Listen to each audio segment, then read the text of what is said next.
오늘은 빌립보 교회라는 제목으로 하나님의 말씀을 함께 나누겠습니다. 사도행전 16장을 우리가 지금 함께 살펴보고 있는데, 사도행전 16장은 마게도냐의 첫 성인 빌립보에서의 사역을 소개해주고 있습니다. 여러분, 성경에 보면 교회들이 많이 나타나죠. 제일 먼저 우리 신약에서 제일 먼저 나타나는 교회가 예루살렘 교회이고, 그 다음에 나타난 교회가 안디옥 교회입니다. 그 외에 사실은 사마리아에도 교회가 생겨났고, 또 그 외에 많은 지역에 교회가 생겨났을 것입니다. 그러나 이제 표현적으로 이렇게 교회가 생겨나는 거 보면 이 예루살렘 교회, 그 다음에 안디옥 교회 다음에 사실은 갈라디아 교회가 그 다음에 이렇게 등장합니다. 물론 아직 갈라디아 교회라는 이름으로 등장은 하고 있지는 않죠. 갈라디아서를 통해서 갈라디아 교회가 있구나 이렇게 생각하는데, 여러분 1차 전도 여행의 결과로 생겨난 교회가 여러분 갈라디아 교회라고 이렇게 이해하시면 됩니다. 근데 여러분 계속 제가 여러 번 말씀드리죠.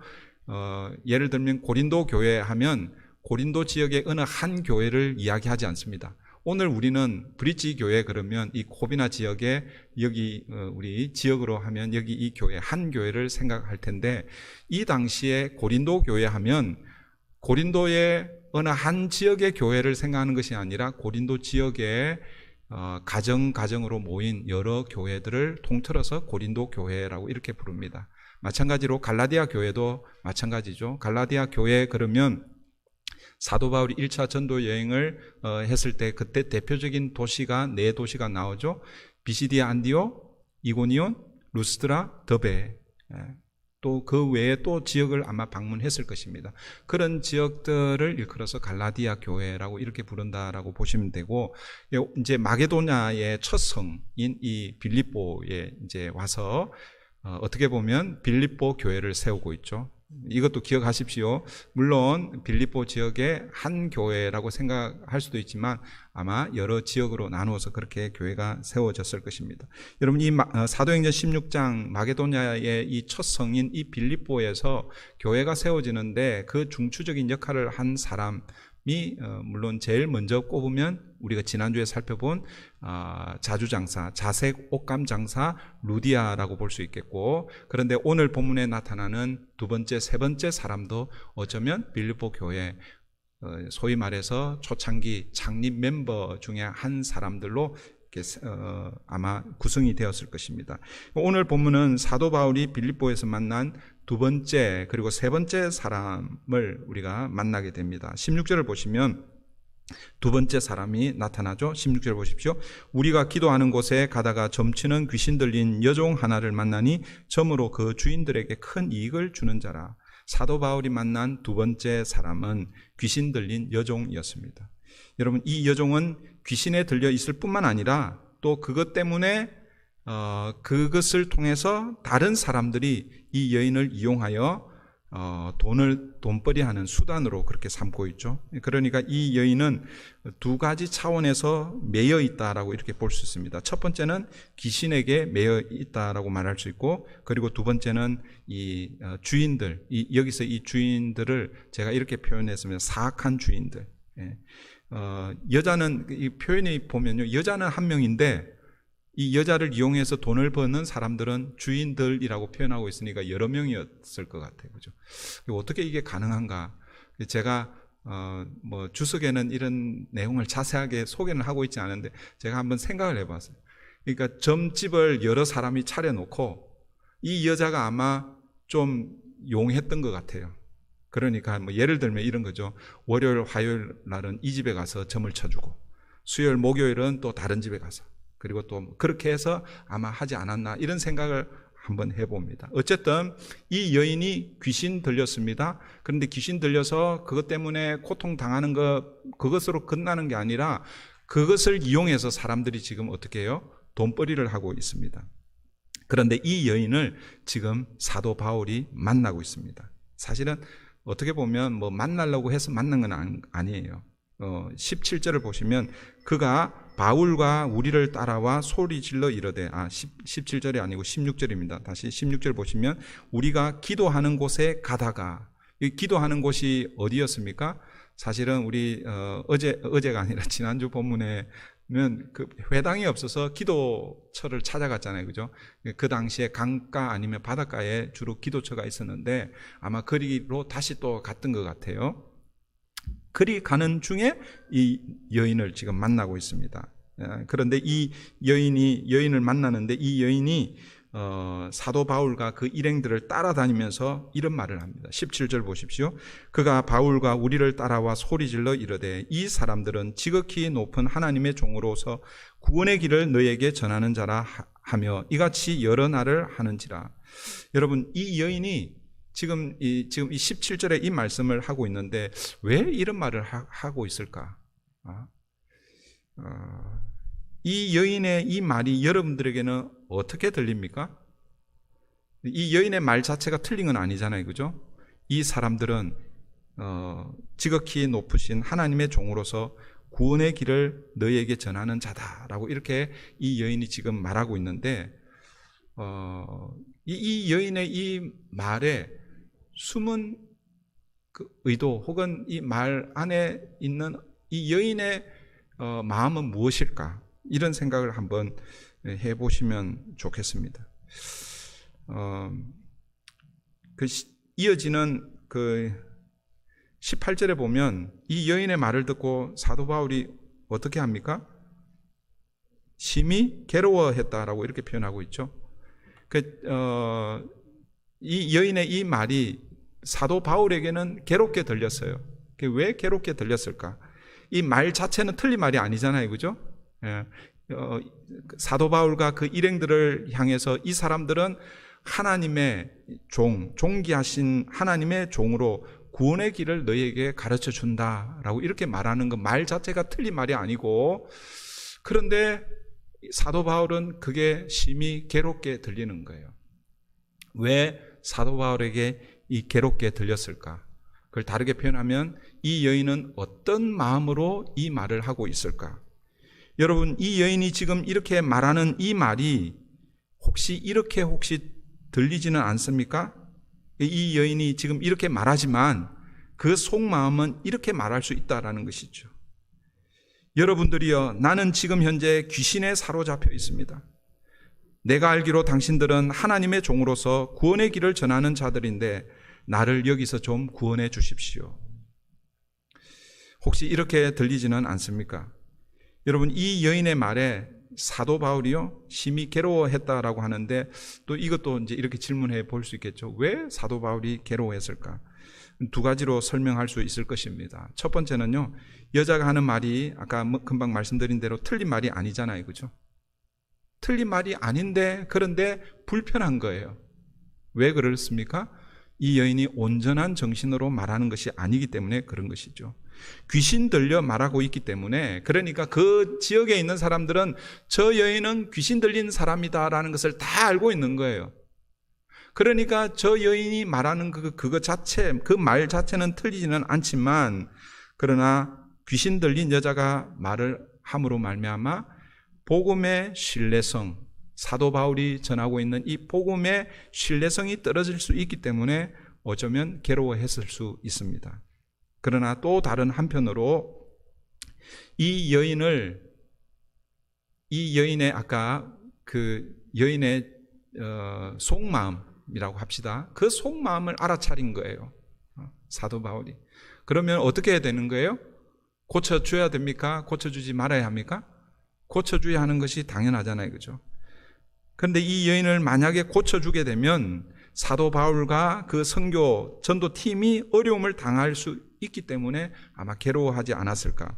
왜 그렇게 생각하냐면, 여러분, 이 여인은 앞에서 우리가 살펴보았지만 단순히 귀신 들려서 이 여인 혼자만 괴로움을 당하는 것이 아닙니다. 여인이 귀신이 들렸는데 그 귀신 들린 그 여인을 이용하여 많은 사람들이 뭘 하고 있습니까? 돈벌이를 하고 있잖아요.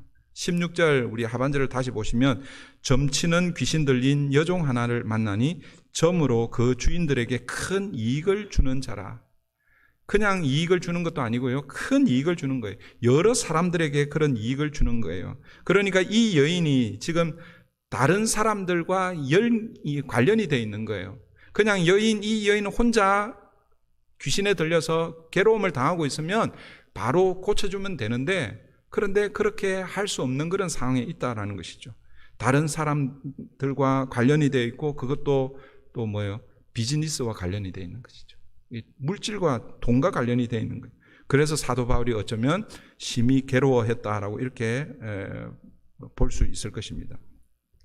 그런데 여러분, 그 일이 며칠, 여러 일 그렇게 진행되는 거예요. 그래서 할 수 없이 사도 바울이 어떻게 합니까? 18절 보십시오. 바울이 심히 괴로워하여 돌이켜 그 귀신에게 이르되 예수 그리스도의 이름으로 내가 네게 명하노니 그에게서 나오라 하니 귀신이 즉시 나오니라. 사도 바울은 이 여인을 어떻게 하고 있습니까? 고쳐주고 있습니다. 여러분, 이 여인을 고쳐주면 이 여인을 이용하여 돈을 버는 자들로부터 어떤 어려움을 당하게 될지, 우리 이제 19절 이후부터 그 상황이 나오잖아요. 그죠? 사도 바울은 그것까지는 생각하지 못했겠지만, 그러나 어쨌든 내가 이 여인을 고쳐주면 분명히 이 여인과 관련해서 돈 버는 그 사람들이 어떤, 위협을 가할 것이다 라고 그렇게 짐작을 했을 것입니다. 그럼에도 불구하고 사도 바울은 예수의 이름으로 귀신 들린 이 여인을 고쳐주고 있습니다. 사도 바울이 이 빌립보에서 만난 두 번째 여인입니다. 여러분, 이 두 번째 여인에 대한 스토리가 더 이상 나타나지는 않습니다. 그러나 저는 아마 계속해서 이 전도팀을 따라다니지 않았을까. 그리고 빌립보 교회의 일원이 되어서 빌립보 교회를 함께 세워가지 않았을까. 그러니까 여러분, 빌립보 교회는요, 제일 먼저 누가? 루디아, 그죠? 자주장사 루디아가 어떻게 보면 오늘 우리로 쉽게 얘기하면 개척 멤버 1호. 그 다음에 두 번째는 누구예요? 이 여종. 여러분들이 사도행전을 읽어가면서 전도여행, 1차 전도여행, 2차 전도여행 이렇게 가면서 그 이후에 교회들이 이렇게 소개되거든요. 그러니까 지금 2차 전도여행을 통해서 첫 번째 세워지는 교회가 빌립보 교회입니다. 그러니까 이제 오늘 16장 끝나고 나면 여러분들이 주중에 한번 빌립보서를 한번 읽어보세요. 빌립보서는 그렇게 길지 않잖아요. 그죠? 한 30분도 안 걸릴 거예요. 한 자리 딱 한번 여러분, 오늘 저녁에라도 좋아요. 여러분 한번 가서 빌립보를 한번 읽어보십시오. 빌립보를 읽어보면요, 거기에 하나 뭔가 이렇게 유심히 읽어보면 거기에 제가 지금 설교 원고에 없기 때문에 이름이 갑자기 생각이 나지는 않는데, 빌립보 4장쯤에 가보면요, 순두개와 누구에게 권하노니 이런 말이 나와요. 순두개하고 그 다른 여인이 소개되고 있거든요. 예? 누구요? 네, 하여튼 순두개하고 다른 여인이 등장합니다. 여러분, 그게 독특하다기보다는요, 이 두 사람을 언급하면서 권한다라는 이런 표현이 있는데, 이 표현이요, 사실은 글로는 그렇게 그냥 아주 그냥 평이하게 기록이 되어 있지만, 어쩌면 이 빌립보 교회 안에 이 두 여인의 파워 게임이 있었던 것 같아요.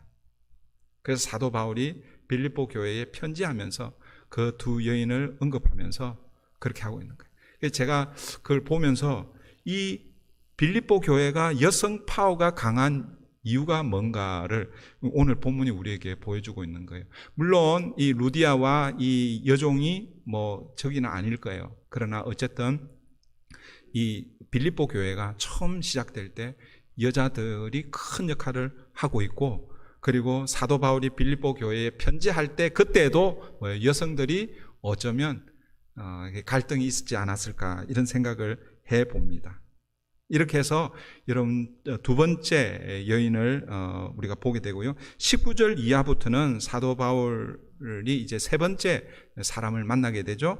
19절 이하부터는 오늘 이 사건을 통해서 바울과 실라가 감옥에 들어가고, 그 감옥에서 만난 사람이 세 번째 사람인데 바로 간수입니다. 바울과 실라가 어떻게 해서 감옥에 갑니까? 19절 보십시오. 여종의 주인들은 자기 수익에 소망이 끊어진 것을 보고 바울과 실라를 붙잡아 장터로 관리들에게 끌어갔다가 귀신 들린 여종을 이용하여서 돈벌이를 했는데, 주인들이 이제 그 돈벌이를 할 수 없게 되자 어떻게 합니까? 바울과 실라를 고소하는 거예요. 오늘 본문에서 장터의 관리들에게 데려갔다 이 말은 재판을 받게 하기 위해서 그렇게 데려간 거. 오늘 이 장터라고 표현이 되어 있는데 우리는 보통 장터 그러면 시장 뭐 이렇게 생각할 수 있는데 이 고대 이 근동 이 당시에 이 장터를 여러분 그 헬라어로 아고라라고 하거든요. 아고라의 우리말은 광장 뭐 이런 정도로 번역이 됩니다.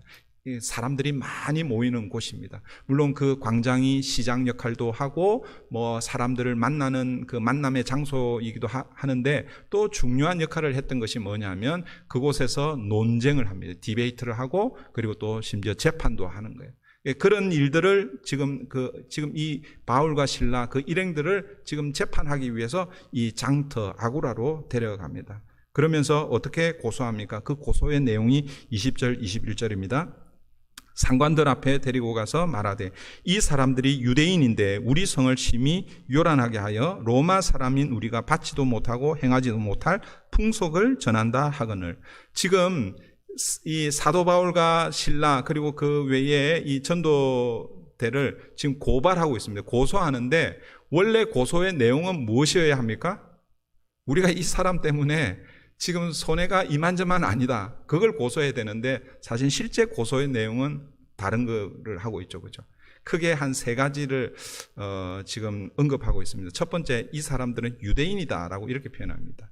유대인이라는 것을 언급하는 게 왜 이 고소의 내용에 중요한 내용이 될 수 있냐면, 여러분 이 시기가 어떤 시기냐면 이 세상의 역사 그 시간대에 의하면 로마 황제 중에 글라우디오 황제가 있습니다. 이 글라우디오 황제가 그 로마시리 그러니까 로마시에 유대인들을 추방하는 추방 명령을 내립니다. 유대인들 더 이상 이 로마시에 살지 못하도록 그 추방 명령을 내린 이후 약 한 학자들에 의하면 오늘 본문이 1년 후에 일어난 사건이라고 이렇게 생각하는 거예요. 그러니까 그 당시 로마인들에게 있어서 유대인이라고 하면 그 혐오의 대상인 것이죠. 그러니까 글라우디아 황제가 유대인들은 더 이상 이 로마시에서 살 수 없다 추방 명령을 내린 거예요. 그러니까 그 명령에 의해서 다른 로마인들이 유대인들을 혐오하는 것이죠. 적대적인 정서를 불러일으키도록 하기 위해서 지금 이 사람들은 유대인이다라고 이렇게 표현하고 있는 거예요. 그리고 또 두 번째는 우리 성을 심히 요란하게 하여 이 성을 시끄럽게 한다는 것이죠. 지금 이 관리들에게 지금 그 일을 지금 얘기하고 있습니다. 관리들이 가장 중요하게 여기는 게 뭐겠어요? 오늘도 마찬가지죠. 여론, 그죠? 여론이 자기에게 잘 와야 되는데 이 세상이 어지럽고 요란하고 이러면은 이게 관리들이 어렵잖아요, 그죠? 이 사람들은 지금 이 성을 어지럽게 하는, 요란하게 하는 자들이다. 그러니까 관리들에게 지금 무언의 압력을 지금 넣고 있습니다. 그러면서 세 번째, 로마 사람인 우리가 받지도 못하고 행하지도 못할 풍속을 전한다 하거늘. 그러니까 복음을 전하는 그것을 이렇게 표현하고 있는 것이죠. 전혀 이 원래 자기네들이 고소하는 이유하고는 전혀 상관이 없는 것들을 가지고 고소하고 있습니다. 근데 여러분, 사람들이요, 참, 나쁜 게, 이 어떻게 보면 거짓 고소잖아요. 그죠? 그런데도 이게 사람들이 동요가 되는 거예요. 여러분들도 마찬가지죠. 여러분, 유튜브가 저는 참 유익한 측면에서 참 좋은데, 그런데 또 다른 한편에서는요, 유튜브가 얼마나 많은 이 거짓 정보를 이렇게 양산해내는지 몰라요. 그런데 우리는요, 그게 딱 이렇게 후킹이 되면 그게 진짜인 줄 알고 그게 전부인 줄 알고 그냥 그쪽으로 싹 쏠립니다. 사람들이 어떻게 하냐면은 22절부터 24절 한번 보세요. 무리가 일제히 일어나 고발하니, 아니 지금 이 주인들, 귀신 들린 이 여종들의 주인들이 고소를 했는데, 그런데 그 소리를 듣고 있으니 지금 자기네들의 그거는 빼놓고 이 사람들은 유대인입니다. 그러니까 1년 전에 로마 황제가 추방령을 내렸는데, 지금 그 사실은 제가 설명을 자세하게 드리지를 못했는데, 이 빌립보라는 이 지역은요, 사실 그 작은 로마 시리 정도로 그렇게 이해할 정도로 아주 로마 사람들이 많이 살고 있었고, 그리고 아주 자부심을 가지고 있었던 그런 사람들이라는 거죠. 그러니까 그런 사람들을 향해서 이 사람들은 유대인입니다. 그러니까 뭐요? 반유대적 정서를 불러일으키는 것이죠. 그러니까 그 소리를 듣던 무리들이 일어나서 이 사람들을 고발하는 거예요. 그러니까 몇몇 사람들이 먼저 고발을 했는데 무리가 그냥 일어나서 고발하니까 상관들이 야, 이거 그냥 두면 안 되겠다. 그래서 어떻게 합니까? 상관들이 옷을 찢어벗기고 매로 치라 하여 많이 친 후에 옥에 가두고 간수에게 명하여 든든히 지키라 하니, 그가 이러한 명령을 받아 그들을 깊은 옥에 가두고 그 발을 착고에 든든히 채웠더니, 이 관리들이요, 이 상관들이 이 첫 번째 고소하는 이 사람들뿐만 아니라 무리들이 함께 동요하니까 할 수 없이 뭐예요? 사실은 재판도 제대로 해보지도 않고 매로 치고 깊은 감옥에 넣고 있습니다. 오늘 본문에 보면 든든히가 두 번 반복이 되고 있죠. 그러니까 도저히 빠져나올 수 없도록 깊은 감옥, 이 깊은 감옥은 지하 감옥으로 그렇게 이해합니다. 가장 깊은 지하 감옥에 가두었다라는 이런 의미입니다. 그런데 이제 역전은 언제 일어납니까? 25절부터 일어나죠. 여러분, 세상이 복음을 어떻게 보면요, 탄압하고 있잖아요. 그죠? 매질하고, 그리고 더 이상 복음이 역사하지 못하도록 깊은 감옥에 가두었습니다. 그런데 복음의 능력은 그 깊은 감옥에서 다시 역사하는 겁니다. 어떤 일이 벌어지고 있습니까? 25절, 26절입니다. 우리 다 같이 한번 읽겠습니다. 시작. 한밤중에 바울과 실라가 기도하고 하나님을 찬송하며 제수들이 듣더라. 이에 갑자기 큰 지진이 나서 옥터가 움직이고 문이 곧 다 열리며 모든 사람의 매인 것이 다 벗어진지라. 아멘. 여러분, 기도와 찬송이 터질 때에 매인 것이 다 풀려나는, 노임을 받는 이런 일이 일어납니다. 저는 오늘 우리의 삶 가운데서도 이런 일들이 일어나기를 바랍니다. 여러분 개인의 삶에서 또 공동체, 우리 교회 안에서 기도와 찬송, 예배가 터져 나올 때에 우리를 묶고 있는 이런 묶음, 매임 이런 것들로부터 해방되는, 자유케 되는 그런 일이 일어나기를 소원합니다. 여러분, 바울과 실라가 기도하고 찬송하니까요, 지진이 나고 옥터가 움직이고 문이 열리고 매인 것이 다 벗어지게 됩니다. 놀라운 하나님 역사가 벌어진 것이죠. 여기서 우리가 이런 질문을 할 수 있습니다.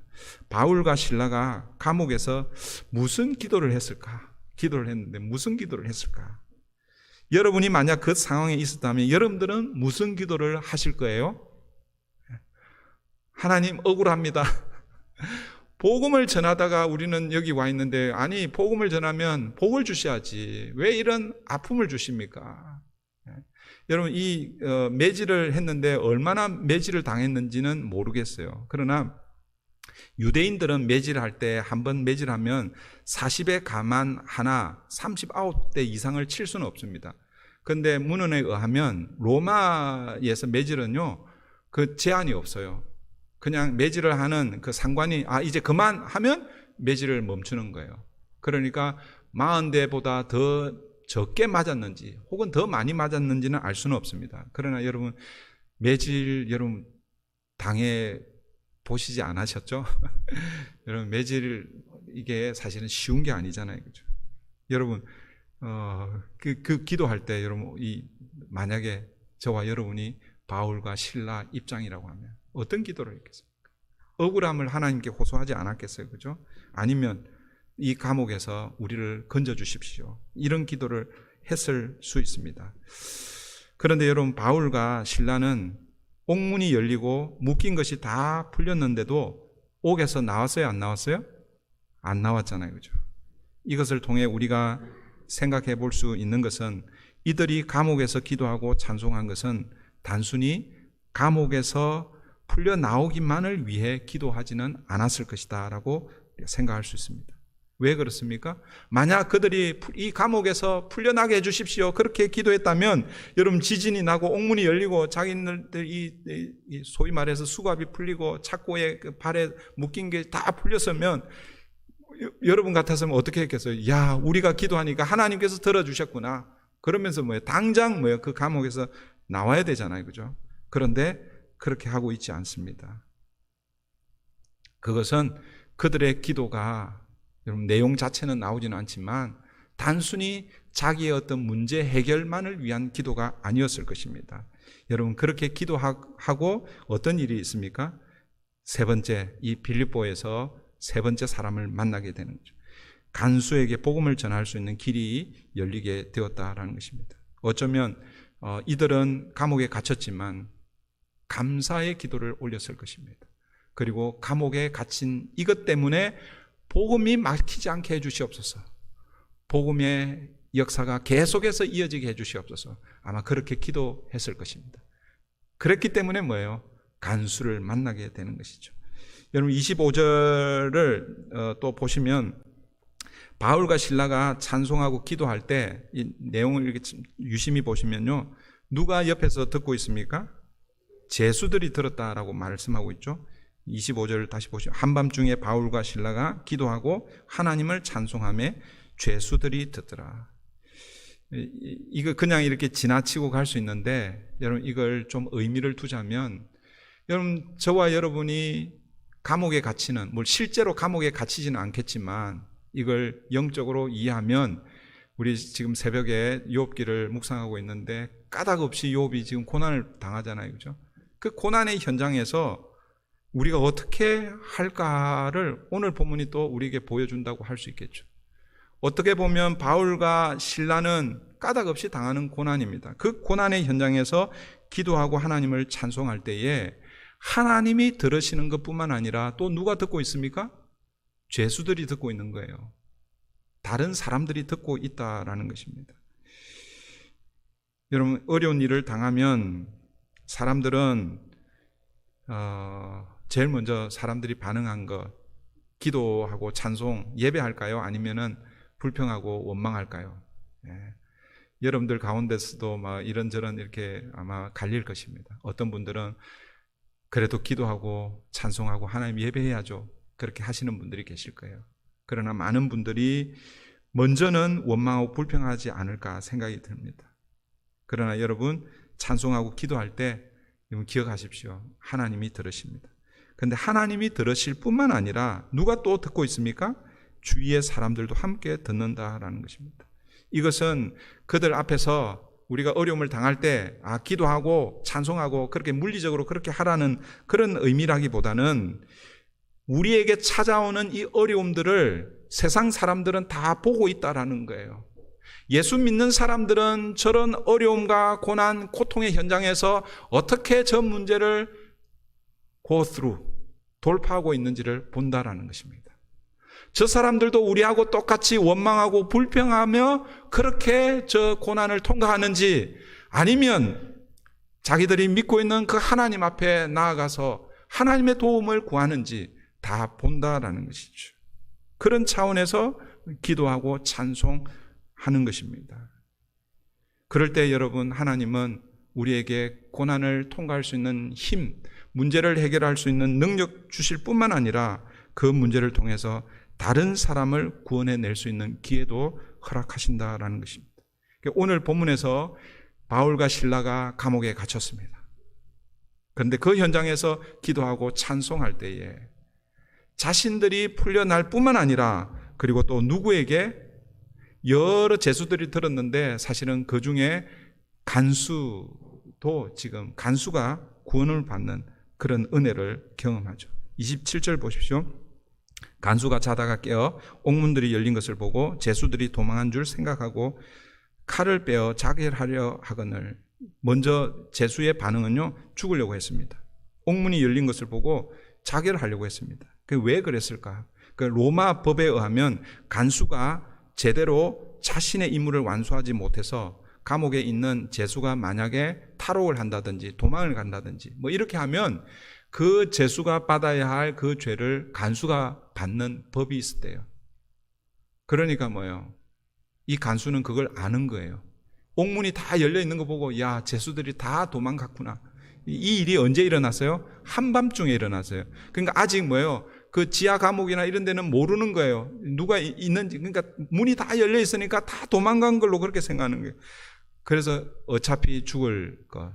자결하는 게 그 당시에는 영광으로 그렇게 생각하고 이 간수도 스스로 목숨을 끊으려고 했습니다. 그때 바울이 어떻게 합니까? 만류하죠. 28절 보십시오. 바울이 크게 소리질러 이르되 내 몸을 상하지 말라. 우리가 다 여기 있노라 하니. 아마도 간수는요, 이 소리를 듣고 깜짝 놀랐을 것입니다. 아니, 옥문이 열렸는데 도망가지 않고 지금 누군가가 소리치고 있는 거예요. 그래서 등불을 가지고 그 깜깜한 지하 감옥 뛰어 들어가서 확인하는 것이죠. 바울과 실라가 도망가지 않고 그 자리에 있었습니다. 그때 간수가 이렇게 말합니다. 30절. 여러분 30절 다 같이 한번 읽어보겠습니다. 시작. 그들을 데리고 나가 이르되 선생들이여 내가 어떻게 하여야 구원을 받으리까 하거늘. 여기서 간수가 선생들이여라고 이렇게 표현하고 있는데 우리말 번역은 선생들이라고 이렇게 번역하고 있지만 실제 원어로는요 curious. 이 curious가 뭐예요? 주, Lord, 주님이라는 그런 뜻이거든요. 그러니까 바울과 그 일행들을 주인님이라고 이렇게 부르고 있습니다. 왜 놀라운 일들이 일어났잖아요, 그죠? 그러니까 이 사람들은 단순한 사람들이 아니구나 이런 생각을 하고 있는 거예요. 여러분, 오늘 보세요. 오늘 본문에 등장하는 두 사람이 등장하는데 첫 번째 여인, 귀신 들린 여인은 어떻게 도움을 요청했습니까? 자기의 속마음을 숨긴 채 그렇게 도움을 요청했고 오늘 이 간수는요 자기의 속마음을 그대로 드러내면서 요청하고 있는 거예요. 우리 예수 믿는 우리가요 사실은 다른 사람들의 말을 우리가 좀 잘 귀담아 들어야 돼요. 어떤 사람들은 소위 말해서 비비 꼬아가지고 이렇게 말을 합니다. 우리는 이게 그런 걸 잘 캐치 못해가지고 오해가 생기고 그 오해 때문에 문제가 생길 수 있죠. 그래서 사실은 영적으로 민감해야 합니다. 당신은 하나님의 종입니다. 구원의 길을 인도하시는 분입니다. 이렇게 얘기하는데 실제 그 속마음은 내가 지금 귀신에 사로잡혀 있습니다. 나를 도와주십시오 하는 소리로 들을 수 있어야 됩니다. 오늘 이 세 번째 이 사람은 내가 어떻게 해야 구원을 얻습니까? 라고 이렇게 질문하고 있습니다. 이때 사도 바울의 대답이 무엇입니까? 우리 31절 다 같이 읽습니다. 시작. 이르되 주 예수를 믿으라. 그리하면 너와 내 집이 구원을 받으리라 하고. 너무나 유명한 말씀이죠. 우리에게 너무나 익숙한 말씀입니다. 여러분 사도행전 16장 31절 기억하시면 좋겠어요. 주 예수를 믿으라. 그리하면 너와 내 집이 구원을 받으리라. 어디에서 일어난 사건입니까? 빌립보에서 일어난 사건입니다. 빌립보 감옥에 갇혔을 때 간수에게 복음을 전하는 이 말씀입니다. 그런데 여러분 이 말씀을 주 예수를 믿으라 그리하면 너와 내 집이 구원을 받으리라 라고 이렇게 우리가 알고 있지만 이 말씀을 오늘 본문의 문맥에서 조금 풀어서 설명하면 지금 이 간수가 사도 바울과 그 일행들에게 뭐라고 불렀다고요? 선생들이여 라고 불렀지만 큐리어스라고 불렀잖아요. 그죠? 주인이시여 이렇게 부르는 거예요. 사도 바울의 대답은 주 예수를 믿으라라는 거예요. 그러니까 이 말에는 어떤 뉘앙스가 있냐면 네가 나를 지금 큐리어스 주라고 부르는데 나는 주가 아니다. 그런데 참된 주가 계시다. 그분이 바로 예수다라는 그런 의미입니다. 다시요. 너는 지금 로마 황제를 주인으로 삼고 로마 황제를 섬기고 있지만 그러나 로마 황제가 참 주인이 아니다. 참 주인이 계신데 그분이 바로 주 큐리어스 헤수스 예수가 참된 주인이다라는 거죠. 그 예수를 믿으면 너와 내 집이 구원을 받을 것이다라는 그런 의미라는 것이죠. 여러분 이 말씀은 그냥 단순히 예수를 믿으라라는 이런 말로 여러분 들으시면 안 됩니다. 지금까지 너는 누구를 주로 섬겼느냐? 그런데 네가 지금까지 섬긴 그 주인은 진짜 주인이 아니다. 진짜 주인이 계신데 그분이 바로 예수님이라는 것이죠. 주 예수를 믿어라 이 말은 그동안 네가 섬겨왔던 그 주인을 내려놓고 새로운 참 주인 예수를 믿어라라는 말씀이라는 것입니다. 사랑하는 성도 여러분, 예수를 믿는다라는 것은 주인을 바꾼다라는 그런 의미입니다. 여러분의 삶의 주인은 누구입니까? 과거에 누구였고 지금 현재 누구입니까? 예수를 믿는다고 하면서도 여전히 내가 내 삶의 주인 자리에 앉아 있지는 않습니까? 여러분, 믿음의 삶은요, 이 믿음의 여정은요, 날마다 내 인생의 주인이 누구인지를 확인하는 여정이라고 보시면 돼요. 우리는요, 조금만 기회가 있으면 뭐요? 내가 주인 자리에 앉는 게 우리 인간의 본성입니다. 그러니까 믿음의 여정은 뭐냐면 지금 누가 내 인생의 주인인지 그 자리를 확인하는 것이죠. 매일매일 우리가 말씀을 읽고 묵상하고 그리고 또 일주일에 한 번씩 공동체로 모여서 함께 예배하는 이유가 바로 거기에 있는 것이죠. 여러분, 한 번 예배 드리고 여러분이 일평생 주인이 완전히 바뀌어서 평생 그 주인을 모시고 살면, 여러분, 제가 여러 번 말씀드리죠. 그러면 예배 드릴 필요 없어요. 그냥 그때 한번 은혜 받고 그걸로 그냥 쭉 가시면 됩니다. 그런데 제가 단언컨대 그렇게 할 수 있는 사람이 아무도 없습니다. 우리는 하루에도 12번 더 바뀌잖아요. 그죠? 그래서 뭐예요? 매일매일 우리를 점검해야 되고, 또 뭐예요? 매일매일 여러분들이 잘 못하니까 일주일에 한 번씩 이렇게 모여서 점검하는 것입니다. 여러분의 주인의 자리 누가 올라가 있습니까? 예수 그리스도가 여러분의 삶의 주인이 되기를 바랍니다. 예수님이 여러분의 인생의 그 운전대를 잡고 여러분 인생을 운전해 가신다. 여러분, 이렇게 이 복음의 말씀을 그 사람에게 전할 뿐만 아니라 그 집에 있는 모든 사람들에게 전합니다. 32절이 그렇게 말씀하고 있죠. 그 결과가 어떻게 되는가? 33절, 34절 우리 다 같이 읽습니다. 시작.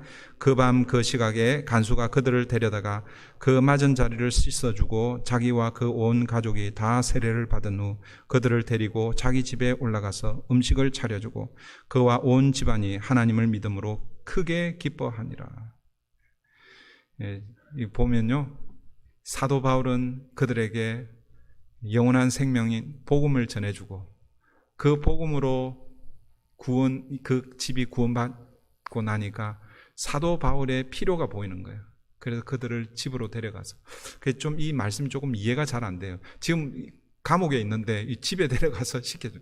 그래서 아마 간수가 아마 이 감옥하고 가까이 있었고 이 정도의 재량은 있었던 것 같아요. 그리고 이 일이 지금 언제 일어난 일이에요? 한밤중에 일어난 일이잖아요. 그렇죠? 그러니까 간수가 아마 배려를 해서 집에 데려가서 아마 그 상처를 씻어준 것 같아요. 이 간수는요, 물로 사도 바울과 그 일행 신라의 상처를 씻겨주는데, 또 반대로 사도 바울은요, 어떻게 해요? 또 물로 어떻게 합니까? 그들에게 세례를 베푸는 거예요. 이게 그냥 지나갈 수도 있지만, 여러분, 이 복음이요, 서로를 이렇게 복음은 서로를 치유해주고, 위로해주고, 서로를 세워주는 역사가 있다라는 것을 여러분 기억하십시오. 여러분, 목장 모임을 왜 모여야 하느냐, 이렇게 질문하시는 분들이 가끔씩 있어요.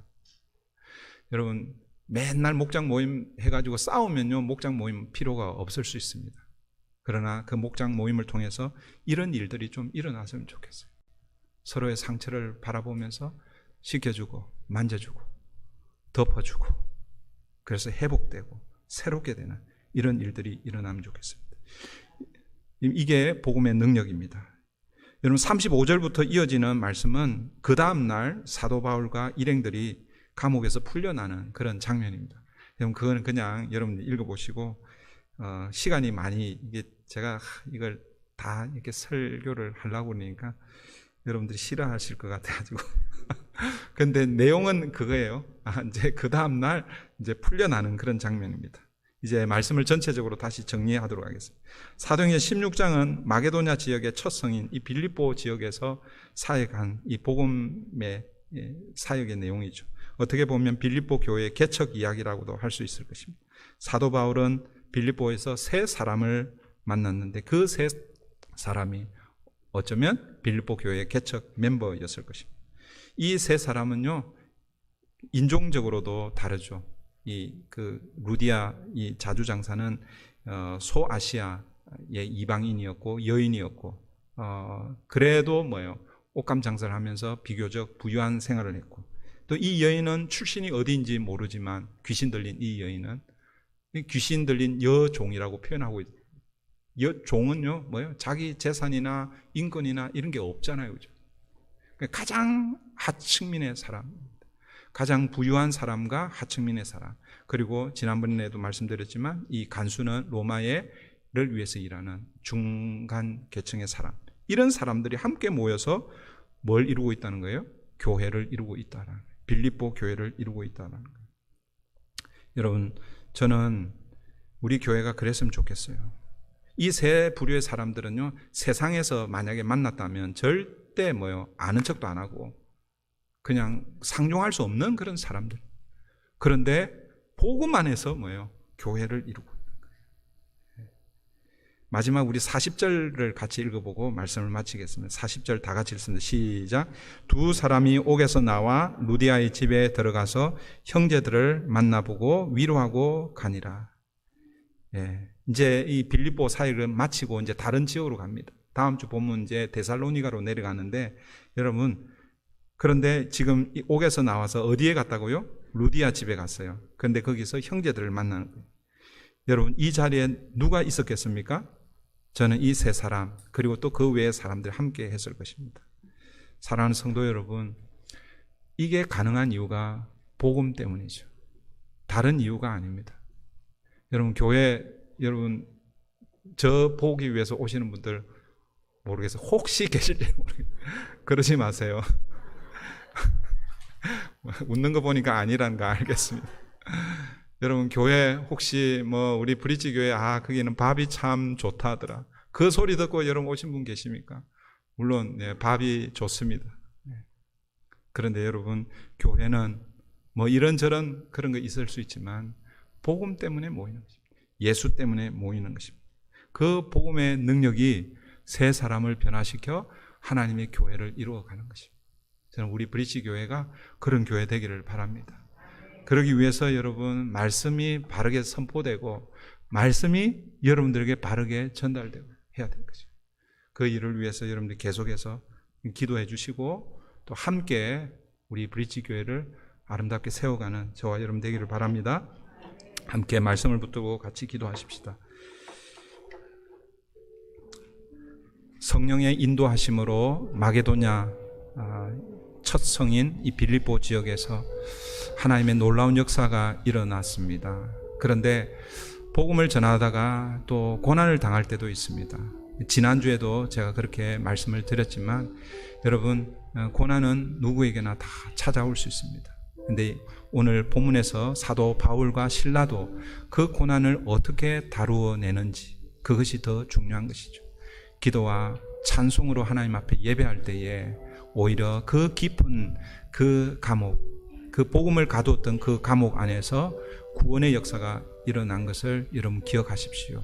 오늘 우리 브릿지 교회가 이 복음의 역사가 더 풍성하게 일어날 수 있도록, 그래서 세상에서는 한 자리에 앉기도 힘든 그런 사람들이 복음 안에서 예수 그리스도 안에서 하나가 되고 하나님께서 맡겨주신 사명을 감당하는 그런 교회 되게 해달라고 이 시간 우리 함께 기도하겠습니다. 좋으신 하나님 감사합니다. 오늘도 한 주간